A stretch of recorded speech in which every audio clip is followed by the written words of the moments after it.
बिलावल साहब, बात यह है कि जुल्फ़िकार अली भुट्टो शहीद की इतनी बड़ी कुर्बानी के बाद आज तो मुल्क में जमहूरियत होनी चाहिए थी, मगर आज भी आप समेत तमाम सियासतदान उसी इस्टेब्लिशमेंट के साथ समझौते करते हैं हुकूमत में आने के लिए।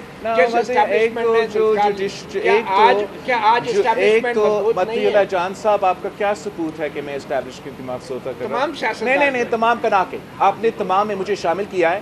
आपने इंटरनेशनल मीडिया पे और national media, excuse me, let me make my point, आपने नेशनल मीडिया पे और इंटरनेशनल मीडिया पे एक सबूत दिए बगैर ये इल्ज़ाम मुझ पे लगाया कि मैं सौदा कर रहा हूँ। तो अब अदालत में हम खड़े हैं, आप अगर आपके पास सबूत नहीं है तो वो बताएं, अगर सबूत है तो मुझे बताएं कि कौन से सबूत है कि मैं सौदा कर रहा हूँ। अदम एतमाद की तहरीक के यार, आप अदम एतमाद की तहरीक का क्या सबूत है?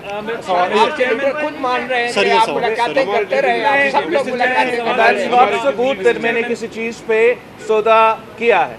I am sorry. नहीं, आपने मुझे मेरे नहीं मती, ऐसे ही नहीं चलता, ऐसे ही नहीं चलते। जब आप जर्नलिज्म करते हो तो आपको जर्नलिज्म के भी उसूलों को पे खड़े होना चाहिए।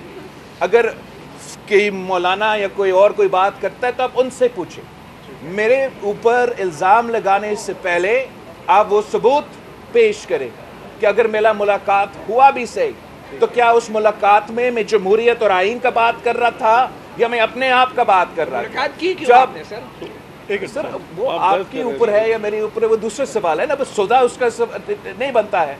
तो आप अगर ये इल्ज़ाम लगा रहे हो तो आप बड़े मेहरबानी सबूत लेकर आए, वरना आपसे ये उम्मीद नहीं था कि आप बगैर किसी सबूत के साथ मेरे ऊपर कोई इल्ज़ाम लगा। थैंक यू मती।